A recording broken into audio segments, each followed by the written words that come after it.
Amados, nós temos falado este ano, uma palavra que o Senhor tem nos dado sobre a importância de entender que a vida é uma colheita. Muitas vezes nós estamos colhendo hoje algo que gostamos, que ficamos alegres, que nos somos agradecidos a Deus. E é claro que nós lembramos que isso é fruto de algo que fizemos no passado. Uma das coisas que eu tive a honra de participar algumas vezes foi na formatura, na universidade, dos meus filhos, dos meus genros. E quando a gente chega nesse lugar, a gente vê que a gente lembra da história. A gente lembra que foram dias e noites de estudo, de trabalho, até poder chegar naquele lugar. E agradecemos a Deus e ficamos felizes por isso. Alguns que estão ali têm uma colheita até maior. Eles são honrados. Eles terminam aquele período ali em honra. Então recebem, às vezes, uma roupa especial para poder destacar. Amém? Mas também é possível que alguém que era para estar naquela turma, que era para estar colando o grau, recebendo o diploma, porque no caminho desistiu, ou porque no caminho perdeu algumas matérias, atrasou o seu curso, ou até desistiu do curso, talvez tenha sido convidado por amigos para aquele momento, e ao estar sentado ali, e não estar sentado lá, naquele lugar onde que é reservado para aqueles que estão recebendo o diploma, talvez dentro do seu coração ele está dizendo, puxa vida, era para eu estar ali, mas eu semeei outro tipo de semente, por isso não posso ter essa colheita hoje. A vida é assim. Talvez hoje você esteja colhendo uma coisa boa, e talvez você hoje esteja colhendo uma coisa ruim. É importante essa conscientização. O que nós estamos colhendo hoje é fruto de uma semeadura que fizemos no passado. Mas isso também é algo animador. Por quê? Porque nós vamos continuar a colher. Então, se nós vamos continuar a colher, é hora de começarmos a semear a boa semente. Se discórdias levaram a sua família a ter conflito, não plante mais essa semente. Plante agora a semente do amor. Se maledicências, falar mal de pessoas e de tudo, trouxe conflito, tristeza, raiz de amargura, não faça isso mais. Vamos cumprir a palavra de Jesus que diz, abençoais sempre, não amaldiçoeis. Ele estava explicando o processo do canal. Quando eu abençoo, essa bênção passa primeiro por mim. E se a vida tem esse bumerangue, ele diz, com a medida que você julga, você será julgado. E diz, ainda mais. Por que ainda mais? Porque esse é o princípio da colheita. Ninguém semeia um grão e colhe um grão. Quem semeia um grão de milho, vai colher vários grãos de milho. Então, a colheita sempre é maior. É um outro princípio importante. Diga, a colheita sempre é maior. Então, é tempo de semear a boa semente, é tempo de semear a boa semeadura para termos uma boa colheita. Amém?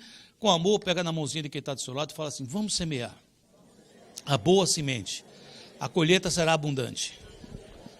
Amém, amados? Glória a Deus. Falei sobre agora algumas coisas materiais. Receber um diploma, receber, às vezes, um documento num país estrangeiro, receber um trabalho após anos de curso, de estudar, de lutar, ou de aplicações.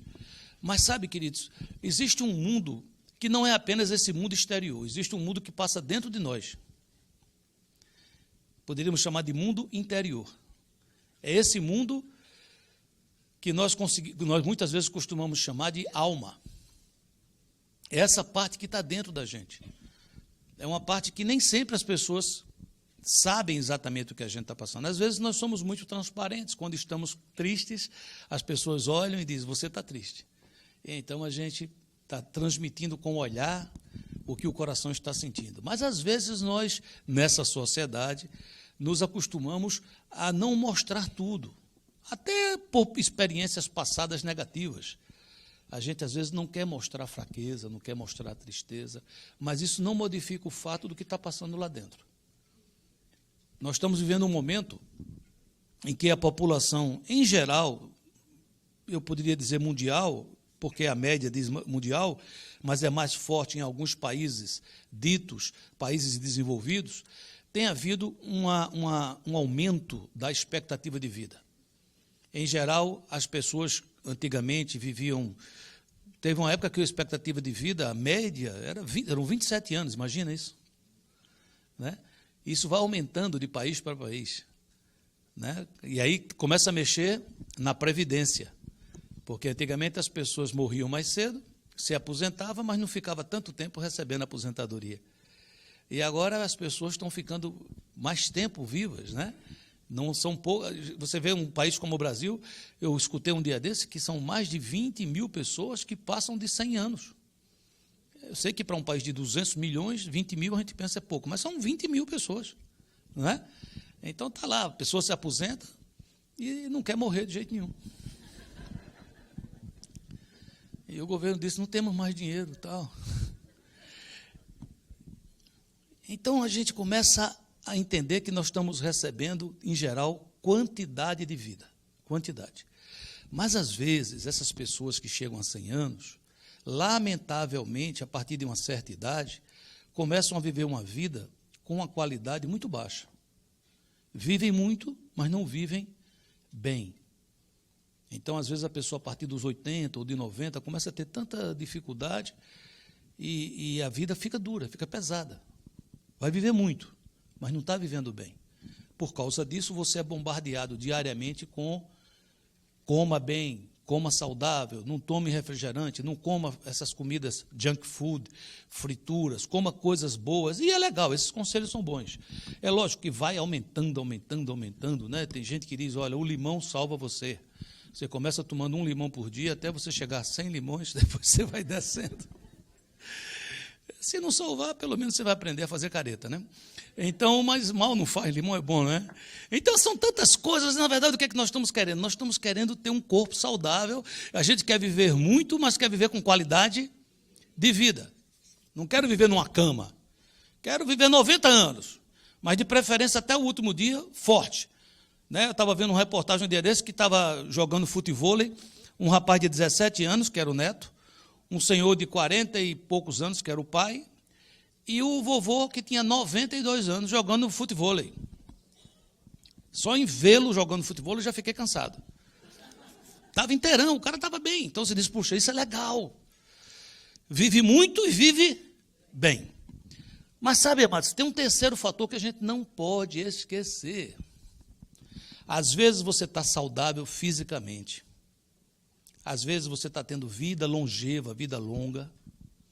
Às vezes até você consegue ser bem-sucedido profissionalmente.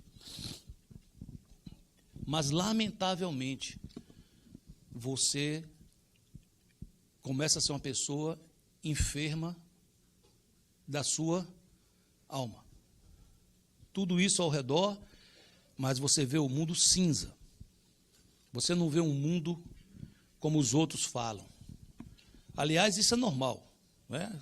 Você chega para uma pessoa e diz, me fala um pouco do que é esse momento para você. Eu me lembro uma vez que eu cheguei para o meu pai, a gente estava vivendo uma época complicada, pelo menos para mim, no comércio, eu estava começando, tinha adquirido uma loja dele, e ele tinha as outras, e era uma época de muita inflação no Brasil, tanta confusão, tanto plano econômico, e eu estava dirigindo o carro com ele e com a minha esposa, e ela perguntou a meu pai, ela falou, senhor Joaquim, qual foi a época que o senhor mais gostou de ser comerciante? E ele, sem titubear, disse, essa. Eu fiquei surpreso, eu disse, mas por que essa? Essa época é fantástica.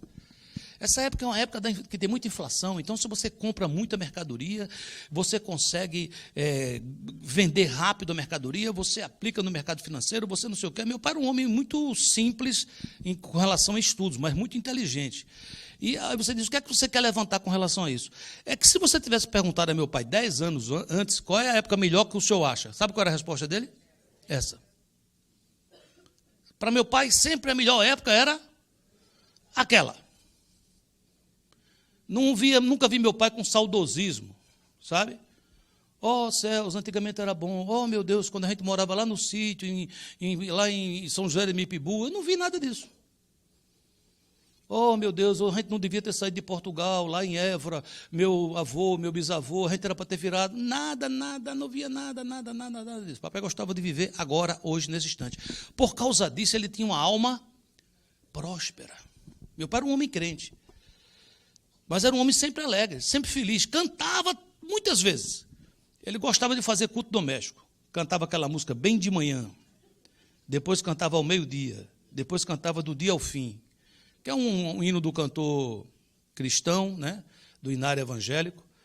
A maioria não vai lembrar aqui, eu vou cantar só para aqueles que estão na internet, lembrar lá, que dizia assim: bem de manhã, embora o céu sereno pareça o dia calma anunciar, vigia e ora com o coração pequeno, um temporal pode abrigar. Bem de manhã e sem cessar, vigiar e orar. Pronto, vamos orar, gente? Bora, orou, leu, então, leu a pedaço da Bíblia, vamos comer. Meu pai, almoço. Podia estar lá em casa, diretor de fábrica, tudo bom, tudo bem. Antes da gente almoçar, vamos fazer aqui uma coisa. O que é? Ao meio-dia, enquanto os sons da terra abafam mais de Deus a voz de amor. Eu sei, não é de cantar, não, eu sei de tanto ouvir. Quando meu pai faleceu, no dia que ele foi enterrado, nós cantamos, louvamos ao Senhor, mas teve uma música que todo mundo pediu para cantar. Qual foi? Essa daí. Porque ele estava dizendo o seguinte: essa música diz que eu devo ficar sempre alerta, essa música diz que eu devo viver de manhã, eu devo viver meio-dia, eu devo viver à noite. Como é possível viver assim? Como é que é possível ter uma alma próspera? E porque ele tinha uma alma próspera, ele tinha saúde, meu pai morreu saudável. Ele teve um acidente. Deus o levou. Mas ele morreu vendendo saúde. Como é que é possível isso? Meu pai tinha certas características, era um homem temente a Deus, um homem que lia a palavra, não se envergonhava de Jesus para ninguém. Ele mesmo sendo uma pessoa com poucas letras, abriu várias igrejas, começava a pregar num local, as pessoas se convertiam, ele construía um templo. Ele era batista, procurava um movimento batista e dizia assim: tem um novo templo que eu já fiz, já tem povo lá, manda um seminarista para lá. O seminarista ia, ele ficava pregando e ajudando o seminarista. O seminarista era transformado em pastor, ele entregava a igreja na mão do pastor e ia para outra. Várias igrejas em Natal, a igreja da rua Mossoró, Igreja Batista de Mossoró, ele foi um dos fundadores, a igreja cristã lá no Alecrim, a igreja de São José de Mipibu, um homem fazedor de igrejas. Gostava de dar coisa pobre. Já contei essa história aqui a vocês. Ele tinha alegria em coisas que eu não conseguia ter. Porque é bom dar as coisas às pessoas. Mas dar e ficar morto de alegria é um negócio diferente. Meu pai era aquela pessoa que ele ganhava uma camisa no aniversário, eu não podia elogiar, porque se eu dissesse assim: que camisa linda, pai, toma para você. Eu digo: pelo amor de Deus, o senhor acabou de receber. Não vou usar não, essa camisa eu não gosto não, a cor dela não. Ele estava dando as coisas, sempre. O que é isso? Pergunta quem está do seu lado: o que é isso, hein, querido? Deixa eu explicar uma coisa para você. Eu acho que meu pai estava imitando um personagem bíblico, pouco conhecido. O nome dele é Gaio. Não é Caio não, porque eu sei que tem muitas pessoas chamadas Caio, mas era Gaio. G-A-I-O. Repita. Cadê as irmãs grávidas aqui? Grávidas. Levanta a mão. Pronto, é uma sugestão. Se for menino, como é o nome? Gaio. Isso é um nome fantástico. Amém, queridos? Aqui nos Estados Unidos vão chamar Gaio. Uma coisa assim mais bacana, né? Olha o que é que a palavra diz, queridos. Aqui, quando a gente começa a estudar, em João, capítulo 1, versículo 2. Paulo está falando a Gaio. Ele diz: amado, acima de tudo, eu faço votos por tua prosperidade e saúde. E agora ele explica qual é a proporcionalidade desses votos. Ele diz: assim como é, não é como será, assim como é, próspera a tua alma. Ele está dizendo assim: a tua alma é saudável, a tua alma é próspera, e eu oro, peço a Deus, faço votos para que do jeito que acontece dentro de você, isso possa refletir na sua saúde e na sua vida. Amém, queridos? Paulo estava trazendo um princípio muito importante. Ele estava dizendo, eu estou pedindo que aconteça o que é esperado acontecer. Ele estava falando sobre o quê? Ele estava falando sobre psique. Diga, psique. Nós temos 3 partes em nós. Nós temos espírito, alma e corpo. 1 Tessalonicenses 5:23, o versículo não está aí, mas você pode anotar para conferir em casa. 1 Tessalonicenses 5:23. Ele diz que o nosso espírito, alma e corpo sejam encontrados íntegros, inteiros, não esfacelados, não debilitados, mas inteiros, curados, restaurados. Essa é a ideia de saúde é essa, é quando eu estou equilibrado, espírito, alma e corpo. E ele agora está falando sobre essa parte chamada psique, não é espírito, porque espírito é pneuma. Ele está falando sobre psique, a alma. É o lugar onde se assenta sentimentos, desejos, afeições, aversões. É a nossa mente a parte psíquica ou emocional. Como é que eu sei se eu não tenho uma alma próspera? Quando é que eu sei quando a minha alma não está próspera? Pode ser até que eu tenha, e vez por outra, por causa de um abatimento que vem, eu possa, naquele momento, perder essa prosperidade na alma.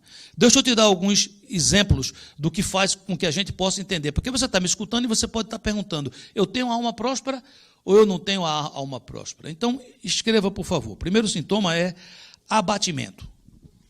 O que é que significa abatimento? Abatimento não é porque alguém disse algo que eu não gostei, mas é porque eu recebi o que alguém disse que eu não gostei. Porque quando alguém diz algo mal de mim, se eu não recebo, aquilo não me atinge. Me acompanha? Agora, se eu recebo, aquilo começa a fazer morada em mim, e ao fazer morada em mim, traz um conflito. O salmista, em Salmo 42:5, diz, por que estás abatida, ó minha alma? E por que te perturbas dentro de mim? Ele aqui diz um segundo sintoma, escreva, por favor, perturbação. Em Salmos 43:5b diz, por que estás abatido, ó minha alma, e por que te perturbas dentro de mim? Ele diz o mesmo versículo 2 vezes. Então, o que é que significa isso na prática? Ele está dizendo o seguinte, que quando a minha alma está abatida, eu começo a ter perturbação. Eu fico perturbado. As minhas decisões ficam prejudicadas. Se eu tiver que tomar decisões nesse período, eu vou tomar decisões possivelmente não muito boas. Terceira coisa que a gente começa a sentir quando a alma não é próspera. Escreva, sentimento de desvalor. Veja que Salmo 42, agora é o 44, parece que era uma fase que o salmista estava passando de um ataque muito forte dentro do seu ser interior. Ele diz, pois a nossa alma está abatida até o pó, o nosso corpo curvado até ao chão. Então aqui você vê abatimento, perturbação, sentimento que não vale nada. Quarto sintoma, um sentimento de perseguição. Salmo 57:6. Armaram a rede aos meus passos, e a minha alma ficou abatida. Cavaram a cova diante de mim. Salmo 6:7 diz, por causa dos meus inimigos, os meus olhos estão inchados de tanto chorar, e quase não posso enxergar. O salmista está dizendo de uma maneira muito clara o seguinte, alguém conseguiu me abater, eu fiquei perturbado, comecei a achar que eu não valho muita coisa, e agora eu começo, em cada esquina que eu olho, eu acho que tem alguém que está espreitando contra mim, está armando contra mim. Eu vou no trabalho e digo, então vão puxar meu tapete. Eu estou na igreja e eu digo, esse irmão não é confiável. Eu estou em casa e eu começo a desconfiar até da minha própria sombra. E aí, nesse momento, não é difícil o quinto ponto. Escreva, achar que foi esquecido por Deus. Olha o que é que ele diz em Salmo 44:23. Desperta, porque dorme, Senhor. Acorda, não nos rejeites para sempre. Por que escondes a face e te esqueces da nossa miséria e da nossa opressão? Não me responda, mas você já se sentiu assim? Já se sentiu abatido, perturbado, se sentindo desvalorizado? Parece que estão aprontando contra você e o pior, parece que Deus esqueceu de você. Você faz pedido, você faz oração, mas parece que Deus não está se importando em resolver, como se ele estivesse dormindo. Imagina que o salmista chega a dizer assim: desperta, ó Senhor, porque dormes. Ora, ele estava dizendo uma coisa que a Bíblia diz o contrário, porque nesse momento que a gente está perturbado, a gente diz loucuras. A Bíblia diz assim: porque não dormita e nem dorme o guarda de Israel. Ele mesmo tinha falado isso, ele mesmo tinha dito isso, mas a gente, quando está muito perturbado, sabe o que acontece? A gente começa a desdizer até o que a gente disse. Às vezes a gente está bem, está feliz, e a gente faz certas profissões de fé, a gente fala como Deus é bom, a gente fala o que Deus faz, que maravilha servir ao Senhor, mas às vezes na hora do abatimento, a gente vem às vezes a desconfiar disso. Lembra de João Batista? João Batista, quando Jesus Cristo se aproximou, ele disse: eis o Cordeiro de Deus que tira o pecado do mundo. Eu não sou digno nem de atar as suas sandálias. Amém? E ele disse mais: olha, é preciso que ele cresça e que eu diminua. Só que ele foi preso. E quando ele foi preso, ele ficou abatido. E quando ele ficou abatido, ele ficou perturbado. E naquele momento de sentimento de desvalor, de não escutar Deus, ele manda um discípulo fazer uma consulta a Jesus. O discípulo foi até Jesus e disse: João está querendo saber se de fato você é o Messias ou se é necessário esperar outro. Ora, quem foi que disse que Jesus era o Messias? Não foi João? Quem foi que diz: eis aí o Cordeiro de Deus que tira o pecado do mundo? Não foi João? Mas agora ele estava abatido. E agora ele estava em dúvida até daquilo que ele tinha pregado. Você já passou por isso? Você já passou por situações que você se vê até duvidando daquilo que você sempre disse que cria? Isso são sintomas de uma alma que naquele momento não é uma alma próspera. E você sabe qual é o grande problema? É que como nós somos o inteiro, não vai demorar muito se você ficar nesse local muito tempo, a que a sua alma comece a influenciar o seu espírito, ou seja, meu relacionamento com Deus, e também o seu corpo. Muitas das enfermidades que tem, elas têm origem na alma, elas têm origem psicossomáticas. Elas começam no psique. É alguém que diz ao seu organismo: você vai ter câncer, você vai ter câncer, você vai ter câncer, você vai ter câncer. Tudo que fala tem medo. O médico quer fazer um exame de rotina. Meu Deus, já sei. É um medo, é uma coisa pavorosa. E aquilo vai estar lá dentro, sabe? Nós temos que entender o seguinte. Eu não vou pregar isso hoje, porque é muito longo, mas eu queria que você entendesse uma palavra. Diga assim: Shabat. Shabat é traduzido para sábado. Sábado. Deixa eu explicar a você o que é Shabat. Shabat não é um dia. Shabat é um local. Shabat é um local. Quando o homem foi feito por Deus, o homem estava nesse estado chamado Shabat. É um estado de dependência total de Deus e por causa disso eu descanso nele. Eu trabalho, mas eu não confio nem espero que seja por causa do meu trabalho que eu serei alimentado. Eu confio em Deus. Quando o homem peca, dentre tantas coisas, o homem também naquele dia saiu desse lugar chamado Shabat e entrou no outro local chamado suor do teu rosto. Ou seja, o homem deixa de depender de Deus, deixa de descansar em Deus, e o homem começa agora a depender de quê? Do suor do seu rosto. Não confunda com trabalho. O homem, quando estava no estado Shabat, trabalhava. Quando Deus faz a terra, faz tudo, ele tem uma hora que diz assim: mas o campo ainda não tinha frutos, porque Deus ainda não tinha feito o homem para arar a terra. Ou seja, o homem foi feito para arar a terra. O trabalho não é maldição. O trabalho é bênção. A maldição é depender do trabalho. É ser obrigado a trabalhar. Querendo, não querendo, gostando, não gostando, aquilo sendo para mim ou não sendo para mim. Trabalhar significa que eu estou me sentindo útil. Então, quando o homem troca o Shabat pelo suor do rosto, então ele começa a viver todos esses medos que são inerentes. Observe que quando Deus começa a trazer de volta, porque o Shabat voltou, diz a quem está do seu lado, diga, o Shabat voltou. E você diz, quando foi que o Shabat voltou, pastor? O Shabat voltou no dia que o Espírito Santo de Deus desce sobre a terra, Cristo em nós passa a ser esperança da glória, um corpo começa a ser feito, realizado, chamado igreja, um povo que não era nada, mas foi eleito, foi levantado a sacerdócio real, um povo que era pecador foi considerado santo, um povo que não tinha nenhum dono e agora recebeu uma chancela, propriedade exclusiva de Deus. Não se atreva a tocar nesse povo, porque esse povo descansa em mim, esse povo Shabat em mim. O salmista dizia, Deus, tu és o meu sábado, Deus, tu és o meu Shabat. Quando Deus quer trazer isso de volta ao homem na nação, nos hebreus, ele começa a pedir que um dia o homem aprenda a descansar nele. O homem era de uma sociedade, feito uma sociedade agrícola.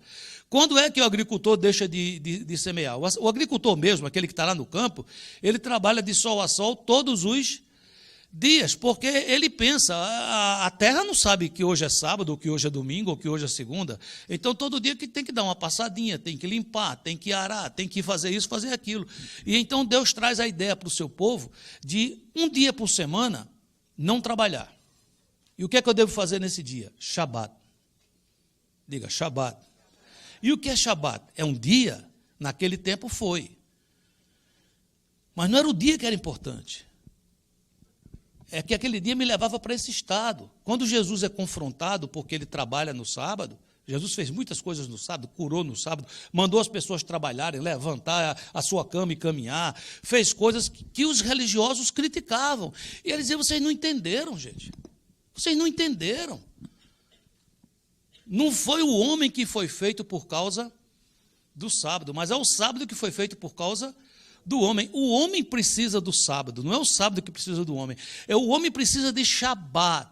O homem precisa descansar em Deus. Eu posso estar fazendo algo aqui, num dia de sábado, ou num dia de domingo, ou num dia de segunda-feira, e eu posso estar fazendo isso num estado Shabat, ou eu posso estar fazendo isso num estado suor do meu rosto. Isso é uma diferença enorme no quesito estresse, ansiedade e depressão. Eu queria muito que você entendesse isso hoje. Você está aqui comigo?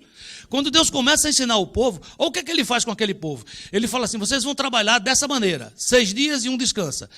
Com 6 anos, vocês vão passar o 7º ano sem trabalhar. Hello! Um ano inteiro, Shabat. Diga, Shabat. O que Deus queria? Deus queria que o povo ficasse preguiçoso? Ele queria ensinar esse povo o quê? A descansar nele. Havia todo um processo. Trabalhando 6 dias, eles colhiam mais do que quando trabalhava 7, para aprender que não é do que corre, mas é daquele que confia. Trabalhavam 6 anos e de uma maneira miraculosa, naquele 6º ano vinha uma colheita em dobro, para que pudessem viver o 7º ano, e no 7º ano que eles não iam trabalhar, ainda iam plantar no 8º para colher no 9º. E Deus começa a ensinar um povo, volte a depender de mim, porque se você não depender de mim, você vai ficar doente, você vai ficar enfermo. Olha o que é que esse Deus está dizendo a você e a mim. Você não foi feito para esse estado chamado suor do rosto. Isso é desgastante, isso exaure você. Você foi feito para trabalhar, sim, para fazer uma boa obra, sim, mas para descansar em mim. Eu fiz você para você Shabat. Quando Jesus chega, Jesus é o nosso Shabat. Diga assim, Jesus é meu Shabat. Os cristãos primitivos esqueceram de ficar um dia sem louvar e sem trabalhar. A Bíblia diz que eles se reuniam todos os dias. Diga, todos os dias. Todos os dias. E você diz, e qual foi o dia que ficou santo, pastor? Todos. Porque não é permitido mais que você passe um dia sem Shabat. Deus quer que você tenha Shabat quanto tempo? Se você vai tirar um dia para descansar fisicamente, ou 2 dias para descansar fisicamente, ou 1 mês de férias, ok, isso é bom, isso é legal. Isso tem a ver, muitas vezes, mais com nossa sociedade do que com outra coisa. A maioria das pessoas hoje tem semana de 5 dias. Você trabalha 5 dias e não trabalha no sábado e não trabalha no domingo. Uma parte não, tem semana de 6, descansa 1. Algumas pessoas têm férias. Já ouviu falar em férias? Aqui tem uma história de ter férias de quantos dias por ano? 7. Quando você trabalha muito, como bênção, você tem quantos dias? 2 semanas. Aí junta com sick days, com não sei o quê, tem uns dias que você combina ficar doente, 5 dias por ano. Você fica doente 5 dias, tá? E se eu ficar 6, desconta das férias. Mas o que eu estou dizendo é que todas essas coisas são coisas ok, legais, que tem a ver para a gente fazer uma viagem e tal, mas isso não tem nada a ver com Shabat. Você pode tirar 7 dias de férias, você pode tirar 2 semanas de férias, você pode tirar 1 mês de férias, você pode tirar 1 ano inteiro de férias e você morrer de cansado. Porque o cansaço está lá dentro. Um dia eu estava conversando com a pessoa, ele falou assim, pastor, mas não sei o quê, o negócio do sábado. Eu disse assim, olha, querido, se você não guardar o sábado, você vai para o inferno. Ele disse, pastor, o senhor é sabatista? Eu disse, não, eu sou shabatista. Não é? Ele falou, o que significa isso? Guardar o sábado não é guardar um dia, mas é você voltar a depender de Deus. É voltar a esse estado. É esse estado que cura a minha alma. Porque quando o homem abandona o Shabat, o descansar em Deus, isso atingiu todo o seu ser. A ciência tem feito descobertas dessa luta interna. Num dia comum, trilhões de mensagens são enviadas e recebidas dentro do cérebro. Existem mensagens que causam tranquilidade e bem-estar e que são levadas por um sistema bioenergético conhecido como aminoendorfina, chamados de mensageiros positivos. Repita essa palavra, mensageiros positivos. Existem as mensagens que trazem depressão, chamados de mensageiros negativos. Repita. São eles os mediadores químicos cerebrais. Ou seja, quando o estresse é muito intenso, os mensageiros positivos começam a diminuir, a serem bloqueados, e isto faz que centros importantes do cérebro recebam somente mensagens negativas, o que faz com que todo o sistema se desarranje. Isso pode ir numa crescente de estresse que pode levar a diversas enfermidades. O que é que significa isso de fato? Eu tenho mensageiros positivos e mensageiros negativos. Quando eu estou Shabat, quando eu estou descansando em Deus, eu continuo recebendo mensagens negativas e mensagens positivas. Só que o meu corpo bloqueia as negativas. A minha alma bloqueia as negativas. Quando as negativas batem a minha porta, eu entro naquele versículo que diz assim, o justo não temerá as más notícias. Alguém pode chegar na sua porta e dizer assim, está vindo um míssil desses que foi lá para a Síria, para a tua casa. E você diz Shabat. Você fala, mas como é que você pode falar isso, Shabat? O que é que pode acontecer aqui nessa terra pior com você? O que é que pode acontecer pior com você? E se morrer, você vai para onde? Foi promovido. Quando a gente começa a andar com Deus, a gente entende o seguinte, acabou coisa ruim, meu amigo.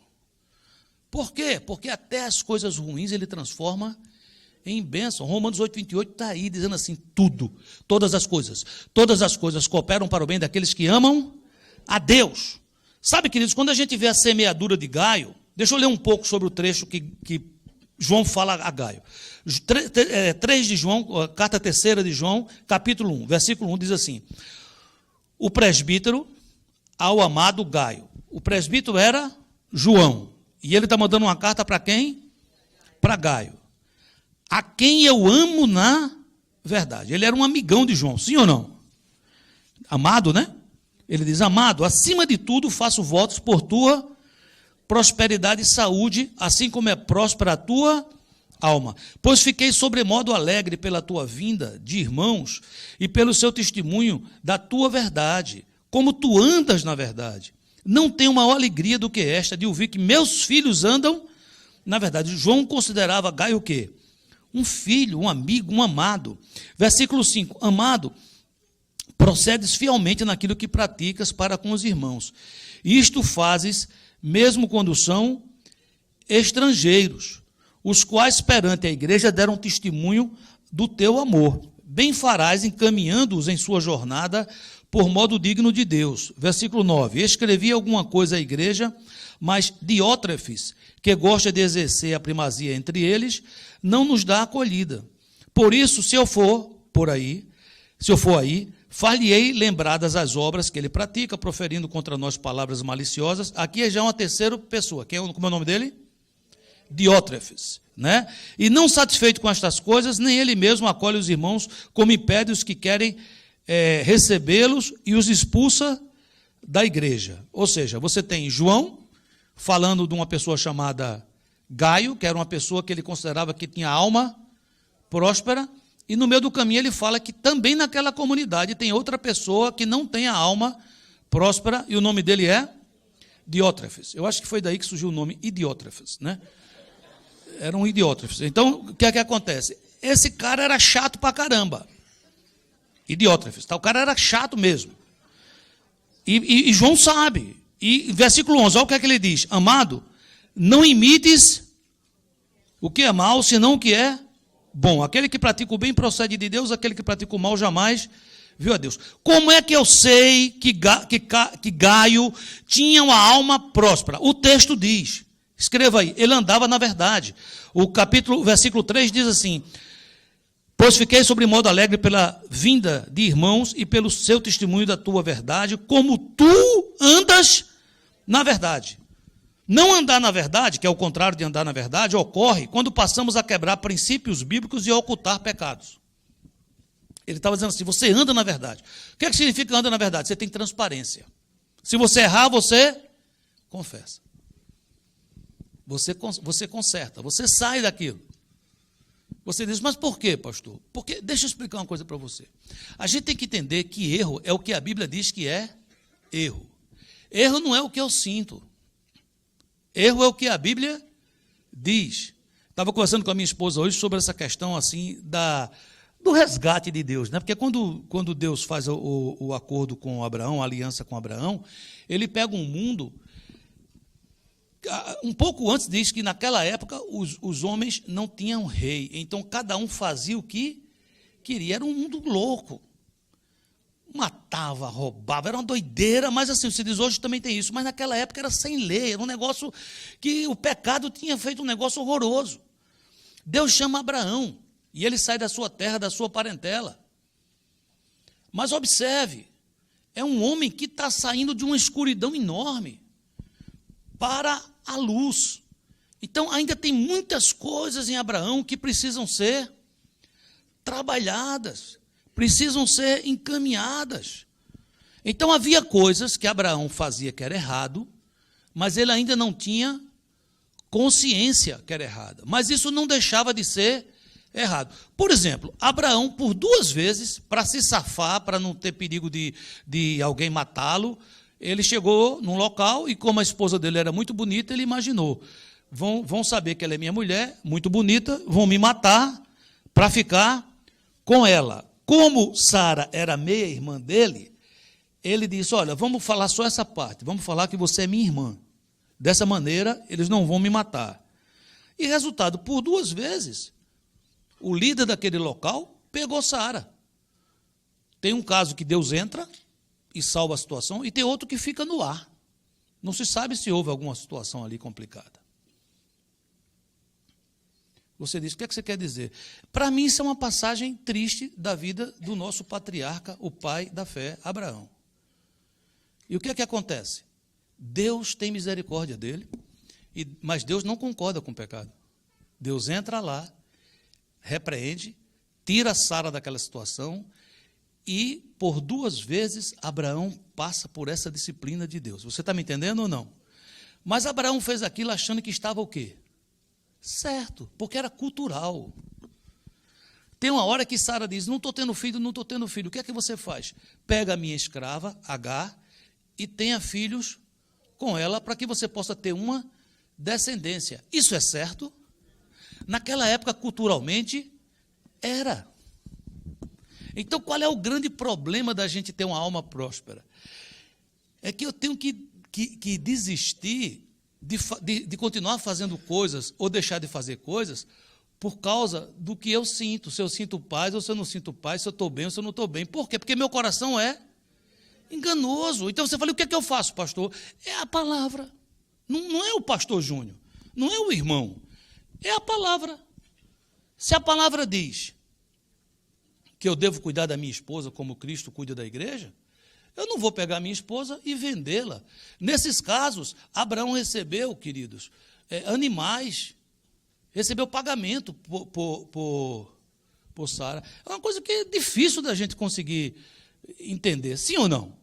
Mas o que é que estava faltando na vida do Abraão, queridos? Era entender mais da vontade de Deus. Então, hoje você tem a Escritura, você tem a Bíblia na sua mão. Não é bom isso ou não? Tudo que você precisa saber está onde? Está na palavra, ninguém pode lhe enganar mais. Se alguém chegar para você falar que uma coisa é errado e a Bíblia diz que não é, não é. Se alguém chegar para você falar assim, isso é certo, mas a Bíblia diz que é errado, é. Isso não lhe dá paz? A mim dá.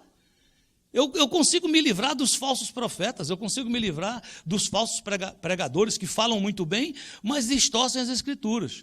Então hoje nós temos algo maravilhoso, mas é preciso, para ter a alma próspera, que eu ande na verdade. Eu disse que não andar na verdade é quando eu começo a pecar e ocultar isso. Olha o que acontece com a alma de quem faz isso. Salmo 32, 3. Enquanto calei os meus pecados, envelheceram os meus ossos, pelos meus constantes gemidos, todo dia, porque a tua mão pesava dia e noite sobre mim, e o meu vigor se tornou em sequidão de estio. Confessei-te o meu pecado, e a minha iniquidade não mais ocultei. Olha que bênção. Disse, confessarei ao Senhor as minhas transgressões. Olha o que aconteceu com o salmista.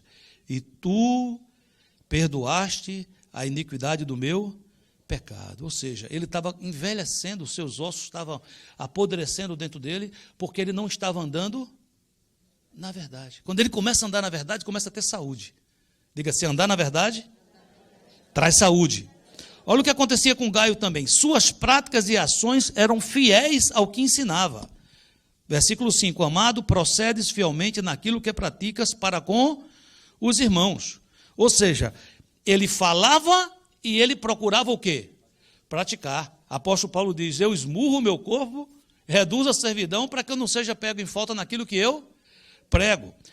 Terceiro ponto importante que a gente vê em Gaio, é que os outros davam bom testemunho sobre ele. Olha o que diz o versículo 5b e o 6a. E isto fazes mesmo quando são estrangeiros, os quais perante a igreja deram testemunho do teu amor. Combina com Provérbios 27, 2, que diz, seja outro o que te louve, e não a tua boca, o estrangeiro, e não os teus lábios. Olha que coisa tremenda o que ele está dizendo. Quando a minha alma é próspera, eu não preciso ficar dizendo, ninguém reconhece o que eu faço. Ninguém reconhece o que eu faço. Ele está dizendo que até o estrangeiro vai perceber. Porque não vai ser uma coisa forçada, não é porque eu faço uma coisa boa, faço o homework, a tarefa de casa, que alguém vai dizer good job. Não é isso. É algo que tem a ver com um estilo de vida. Eu começo a viver daquela maneira e pessoas reconhecem e dizem, eu vejo isso na vida desse rapaz, eu vejo isso na vida dessa moça, eu vejo que ela ou ele anda naquilo que ele prega, eu vejo que a palavra de Deus funciona na vida dele. É um testemunho que não é da minha própria boca. Não sou eu que estou dizendo para vocês, eu sou pastor, eu sou pastor, eu sou pastor. Eu só digo que sou pastor quando a pessoa pergunta. Quando a pessoa diz, o que é que você faz da vida? Eu digo, eu prego a palavra de Deus. Às vezes eu respondo diferente, eu sou um pregador, eu faço discípulos. Aí a pessoa vai dizer, você é pastor, né? Eu digo, sou. Está com vergonha de dizer? Eu digo, não estou não. É porque o pastor não é um título, o pastor é uma função. Pode ser que eu seja pastor de todos vocês. E pode ser que eu seja pastor de uma parte. Você fala assim, como é que o senhor não é pastor de alguém aqui? É porque talvez a pessoa ainda precisa de um tempo para me reconhecer como tal. Alguém precisa ser cuidado por mim em certas situações e dizer, eu senti o cuidado pastoral dele. Pode ser que a pessoa me conheça mais como pregador e não me conheça muito como pastor. Mas é importante que a gente entenda, a alma próspera não fica exigindo reconhecimento, ela espera que isso aconteça naturalmente pelos outros. Quarto sintoma, quarto ponto que a gente vê em Gaio, ele não se contaminava com os rebeldes. Você lembra que tinha um rebelde lá chamado o quê? Diótrefes, né? Olha o que ele diz, escrevi alguma coisa à igreja, mas Diótrefes, que gosta de exercer a primazia, tal. Por isso, se eu for aí, far-lhe-ei lembrar as obras que ele pratica, proferindo contra nós palavras maliciosas, tal. Quando ele fala sobre isso, ele não diz, eu escutei, Gaio, que você anda tomando um cafezinho na padaria junto com Diótrefes. Eu estou preocupado com isso. Você escutou isso? Não. O que acontecia com ele? Ele estava fazendo o seguinte, posso conversar com Diótrefes? Posso, mas é para tentar mudá-lo, para tentar fazer dele um homem com a alma próspera. Se eu falar com ele, eu vou dizer assim, Diótrefes, sai dessa, cara. Esse negócio de ficar falando mal, esse negócio de ficar envenenando, esse negócio de ficar fechando as portas para João. João é aquele que deitava no peito de Jesus. Se eu for falar com ele, é para isso. Agora, se for para conversar, para ficar sendo contaminado, eu prefiro sair dessa. Então, você pode ter uma alma próspera. Depende de quem? Levanta o dedinho assim, volte e aperta assim. Diga, de mim mesmo. É você, querido. É você que decide. Vamos terminar trazendo uma coisa prática? Amém? Sim ou não?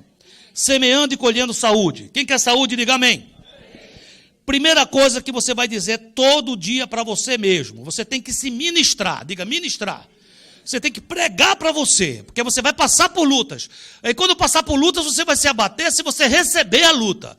Para você não receber a luta, você tem que ter estratégia. A primeira coisa, você vai dizer assim, minha salvação existe e está em Deus. A pessoa chegou para você e fala assim, não tem jeito, o que é que você vai pensar?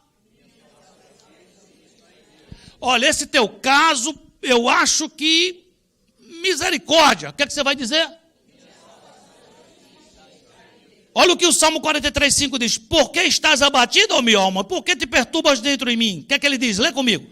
Espera em Deus, pois ainda o louvarei. Ele é a salvação da minha face e Deus meu. Acabou. Acabou.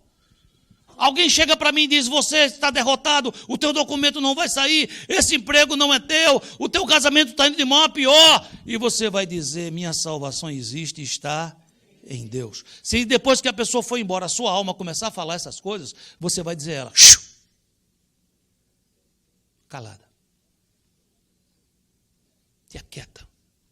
Porque a minha salvação existe e ela está em Deus. Salmo 18:2. O Senhor é a minha rocha, a minha cidadela, o meu libertador, o meu Deus, o meu rochedo, em quem me refugio, o meu escudo, a força da minha salvação, o meu baluarte. Vamos ler junto, dizendo isso mesmo, declarando para todos os perigos que você passa. Diga assim, o Senhor é a minha rocha, a minha cidadela, o meu libertador, o meu Deus, o meu rochedo em quem me refugio, o meu escudo, a força da minha salvação, o meu baluarte. Igreja, pega esse versículo, anota ele, coloca assim na frente do lugar que você, a primeiro lugar que você acorda e vê, o espelho, que você vai escovar lá o dente, bota lá. Para você, quando começar o dia, que você teve sonho de noite, se apavorou, vê aquelas confusões, você acorda e você diz, meu Deus, estou desempregado, meu Deus, o que é que eu faço aqui? Você olha e você lê dizendo assim, o Senhor é minha rocha. Ele é a minha cidadela, o meu libertador, o meu Deus, o meu rochedo em quem me refugio, o meu escudo, a força da minha salvação, o meu baluarte. Aí você dá um aleluia bem grande. Pode ser que tenha conflito em casa, porque a mulher ainda está dormindo, ela vai acordar. Mas ela acorda embaixo de uma unção maravilhosa. Amém, queridos? Segundo ponto, fala para você todo dia, esperarei em Deus. Jó 14:14b diz, eu, porém, esperarei por melhores tempos até que minhas lutas acabem. Vai, levanta a tua mão, vamos falar isso aqui como uma palavra profética, assim, eu vou esperar por melhores tempos. Diga, já está chegando, está a caminho, e minhas lutas vão acabar. Agora diz para quem está do seu lado, diga assim, espera, os melhores tempos estão a caminho. Diga, espera, as tuas lutas vão acabar. Oh glória, amém, queridos. Sabe o que é que Deus diz? Nessa hora que nós estamos, às vezes, querendo ficar angustiado, Ele diz o que está em Salmo 46:10. Ele diz, aquietai-vos e sabei que eu sou Deus. Eu serei exaltado entre as nações, serei exaltado sobre a terra. Lamentações 3:24 diz, a minha porção não é a calamidade, a minha porção não é o desespero, a minha porção não é depressão, a minha porção é o Senhor, diz a minha alma, portanto esperarei nele. Salmo 71:14, quanto a mim esperarei sempre, e enquanto eu espero, o que é que eu vou fazer? Te louvarei como? Mais e mais. Vamos comigo, diga assim, eu vou esperar sempre. Diga, enquanto eu espero, eu vou louvar mais, vou louvar mais, vou louvar mais, até romper os céus. Amém, queridos? O que a minha alma vai escutar vai ser louvor e adoração. Eu não vou permitir que a minha alma seja ministrada por um lamento que sai de dentro de mim. Eu estou esperando, ainda estou na luta, não vi resposta ainda, mas enquanto eu espero, o que é que eu faço, igreja? Eu louvo. E eu louvo como? Eu louvo no acrescente, mais e mais e mais e mais e mais e mais e mais. Amém, queridos? Você está firme aqui? Terceiro ponto que você vai dizer para você todo dia: confiarei na misericórdia de Deus. Você sabe o que é misericórdia? Você sabe não? Misericórdia é eu não receber o que eu mereço. Eu mereço tratamento, mereço ser punido, mereço inclusive ir para o inferno, mas a misericórdia de Deus não permite que eu receba o que eu mereço. E graça é exatamente o oposto disso. É eu receber o que eu não mereço. Eu tenho que entender isso. Eu tenho um Deus que Ele é misericordioso e gracioso. Diga, misericordioso e gracioso. Ele não me trata como eu mereço e Ele me dá o que eu não mereço. Eu mereço inferno, Ele não me dá isso. Eu não mereço o céu e Ele me dá isso. Eu mereço muitas vezes ser punido porque é o resultado do que eu fiz. É a consequência. Mas eu choro, eu me arrependo, eu mudo. Eu cumpro o 2 Crônicas 7,14, eu sou teu povo, eu me chamo pelo teu nome, e eu me arrependo, eu me humilho no pó, eu busco tua face, eu deixo meus pecados. Aí a misericórdia dele faz com que ele anule aquela má colheita. Eu virei dos céus e sararei a tua terra. O que é sarar a terra? Eu vou parar com essa colheita horrorosa. Você sabia que Deus pode fazer isso? Deus pode entrar na tua lavoura e dizer assim, eu vou sarar essa terra que só está dando espinho, essa terra que só está dando problema, vai começar a dar fruto, em nome de Jesus. Amém?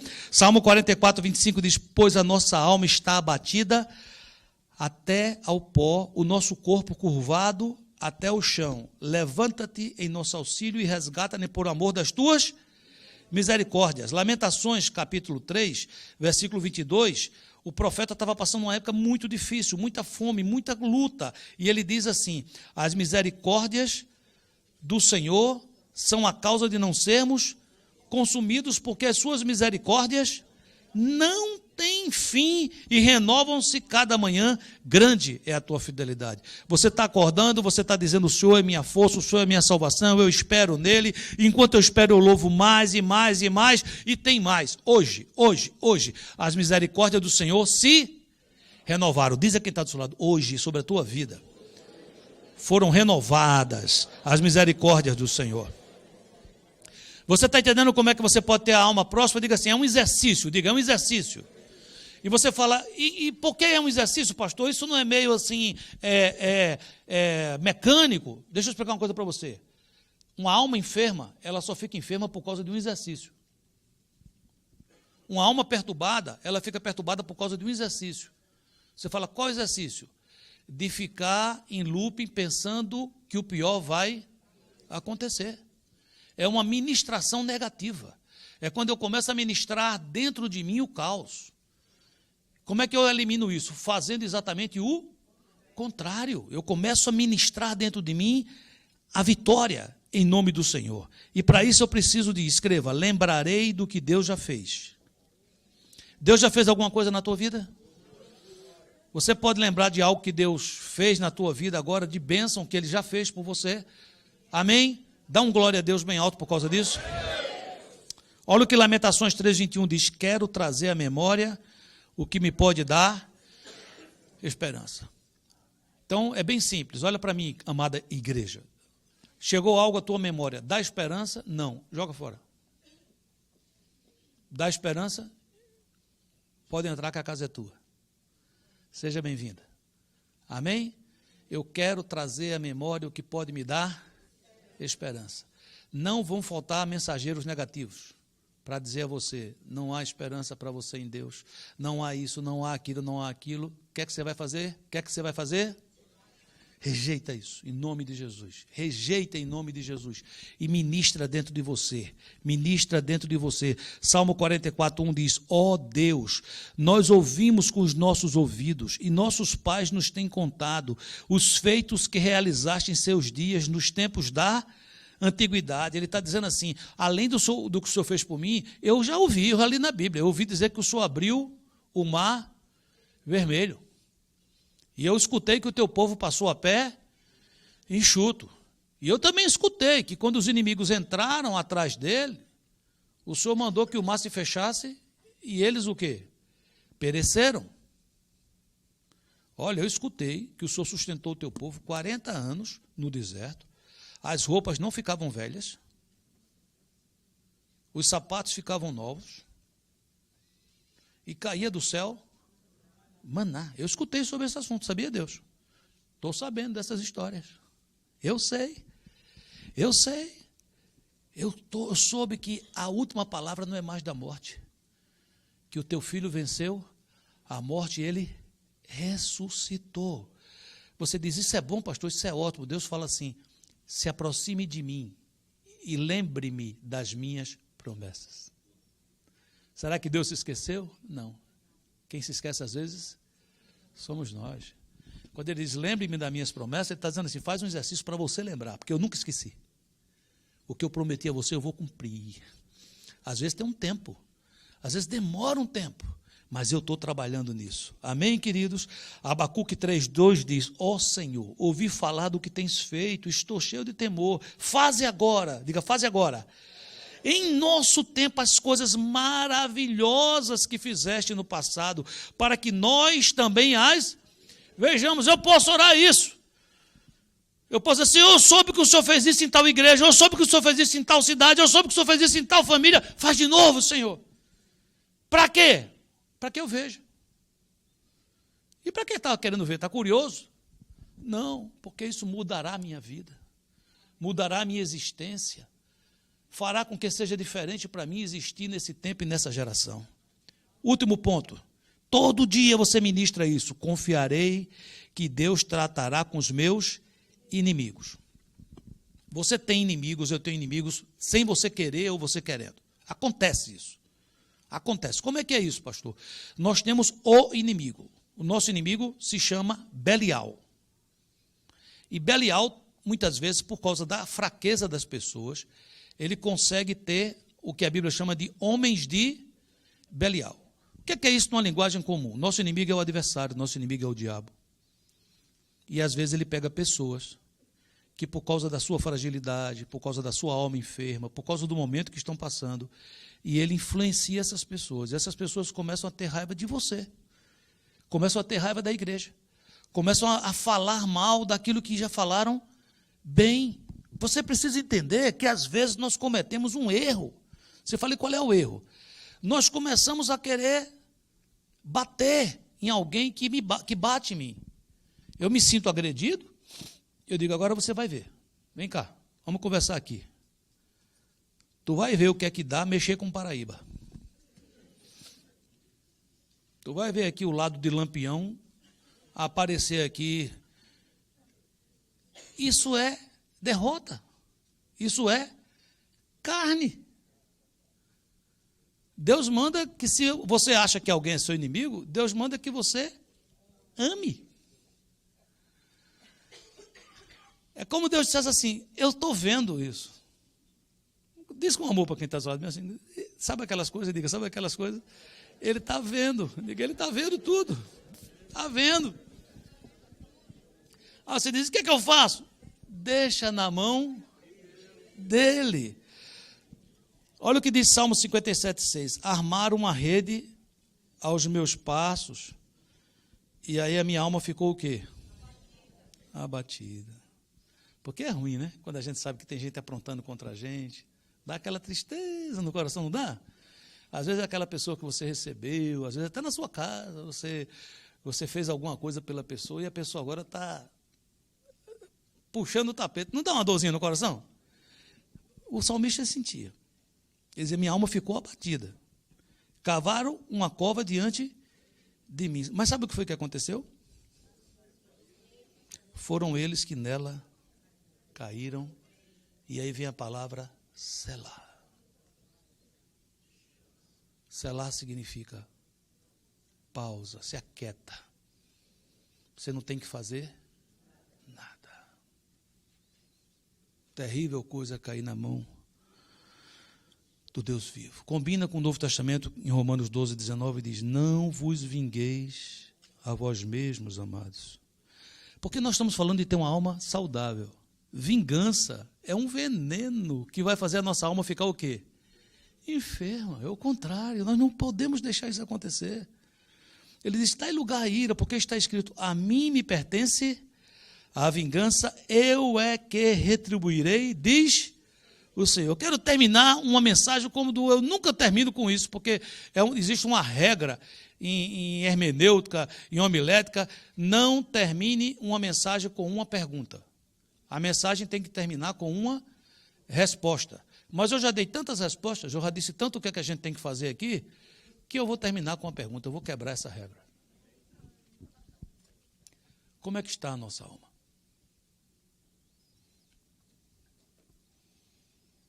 Diante de tudo que está exposto, jogo aberto, jogo sincero, como é que está a nossa alma?